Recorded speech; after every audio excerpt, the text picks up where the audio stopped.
kaagapay, kaanib, kapanalig, kasama, kaibigan.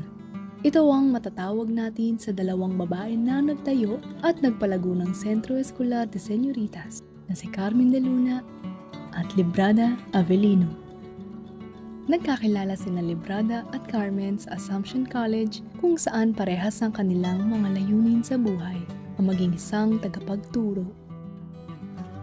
Paano nga ba nabuo ang malapit na pagkakaibigan ni Carmen de Luna at Librada Avellino? Paano nga ba nagsanib puwersa ang dalawang mga makapangyarihang babaeng guro upang isulong ang karapatan ng mga kababaihan sa larangan ng edukasyon? Kumuha kami ng ilang estudyante at empleyado mula Centro Escolar University na tulad ni Ada at Mameng na matalik na magkaibigan. 1 year na, no? 1 year na kami magkaibigan mo. Kakakilala kami kasi first day kay Sir Ricky. First day ko. Kasi late transfer ako. Tapos first time ko pumasok, siya yung tinabi sa akin. Pero hindi kami nag-usap nun. Sa chat niya ako in-approach. Pero feel ko na ano kasi charm ko nun eh. Sige. In-approach niya ako. Then, ayun. We've known each other for like more than 2 months, maybe 2 months, at least 2. And syempre, dito kami nag-meet sa CEU, but pareho kami ng high school, so there are a lot of shared experiences and familiar environments. Ewan ko ba, parang familiar kasi yung mukha niya, parang kasi nagaganunan na kami sa kanto. Siguro. 15 years. Yes, 15 years. Matagal na kasi ako. So ako yung unang dumating. 30 years. Tapos ako, 15 years. 13 so, years. 15 years na kami magkasama. 2008, na-hire dito. Kumbaga, pagkapasok ko pa nandito, pero nakalib pala kasi siya nung maternity leave. So, Nanganak kasi siya ako. noon. Yun. So, Yun. At least, di ba, pagdating ko, may trabaho pa ako, kala ko pinalis. Nag-apply pala siya, pinakilala na siya sa akin. So, kumbaga, yung pagkapanganak niya, ninang na ako nung. Nandito pa lang sa chat ko. Bilang isang Rizalista, naniwala si Ada na lahat ay may karapatang makapag-aral. Kaya napagdesisyon na ni Ada at Mameng na magtayo ng paaralan para sa kababaihan. Ito ang Centro Escolar de Señoritas. Need to know the two ladies, Librada Avellino and Carmen de Luna, because as a student, I was also here for 4 years of education, and then later on, I joined the library department, and one of the work units that I really love is archives. There, I was able to know about Librada Avellino and Carmen de Luna, and through the history, I came to know that the two of them were friends. So being friends, maging BFF sila, then, di ba, what can you share with your friend? Is there yung mga life goals mo, mga dreams mo, right? Si Librada, she was influenced by Dr. Jose Rizal. Diba? In-advocate ni Jose Rizal yung the empowerment of women. So from there, na-motivate siya. Sinabi niya kay Librada, why don't we build a school for women? Kaya, Centro Escolar de Señoritas. Then, with that motivation, nagsikap silang dalawa. They pulled their resources, they gathered their friends. Kita nyo yung first board of directors, mga friends nila lahat yon. Ang gusto ni Librada is to contribute to nation building. Kasi ang sabi, ang babae ganito lang. No. She doesn't believe in that. No. Modern Pilipinas sa Librada Avellino.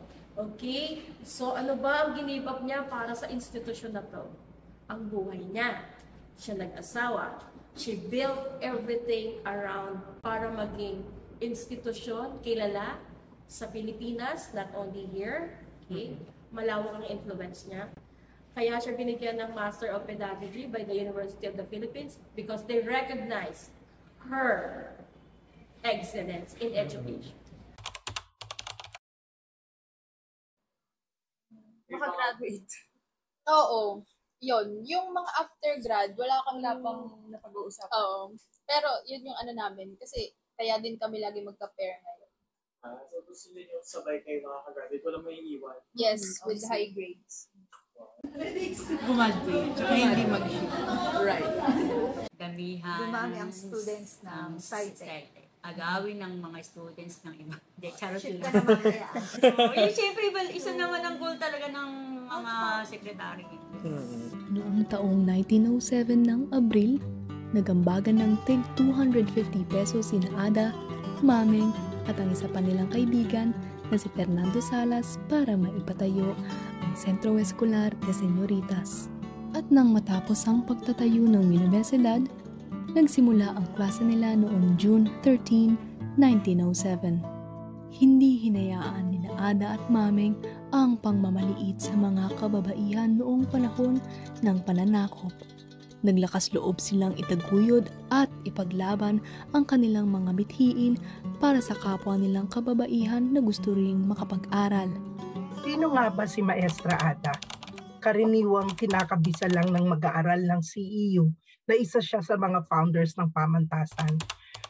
Ngunit sa aking pagbabahaging ito, naway lalo nating makilala at mahalin si Maestra Ada.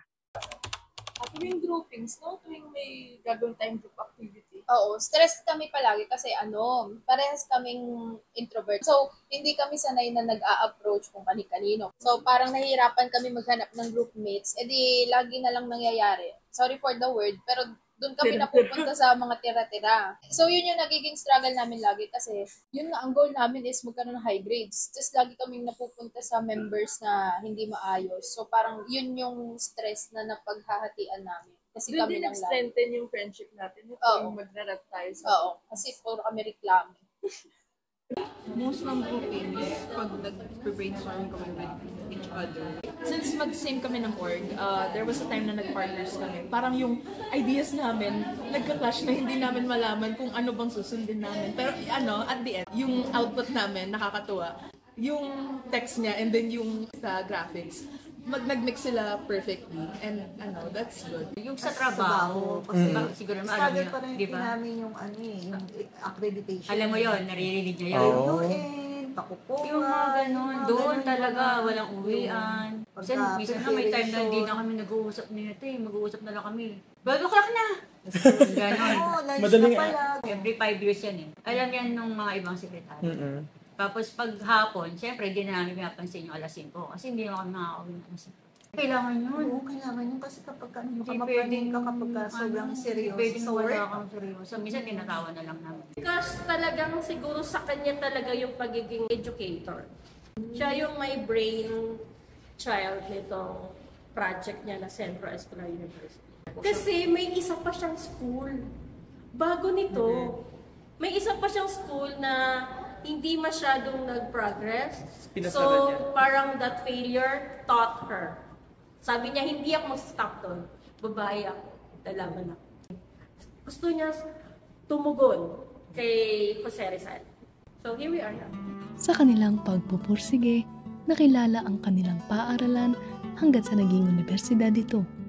Nabigyan ng mga parangal sina Maestra Ada at Mameng para sa kanilang galing at ambag sa larangan ng edukasyon. Tulad na lang ng parangal na natanggap ni Ada mula sa University of the Philippines, ang titulong Master of Pedagogy o sa madaling salita, ang pagiging dalubhasa niya sa pagtuturo.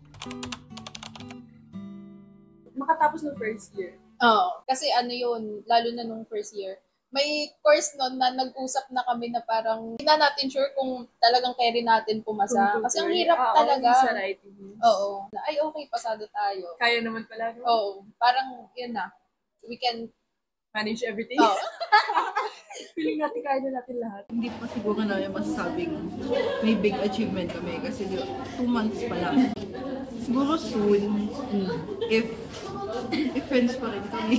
Pero soon, siguro may big achievement kami. Yeah, I think the achievements so far are like sa groupings and then yung SOORG activities. In a span of 2 months, more than 2 months na pagkakakilala, we're really honest with each other.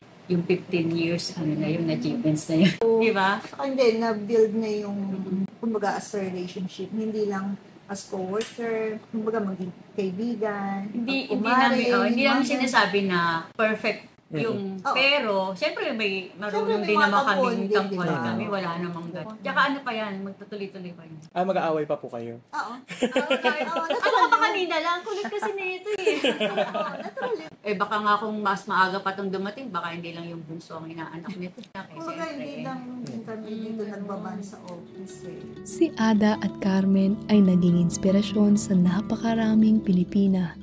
Madami ang namangha sa naabot nila sa larangan ng edukasyon at karapatan ng mga kababaihan.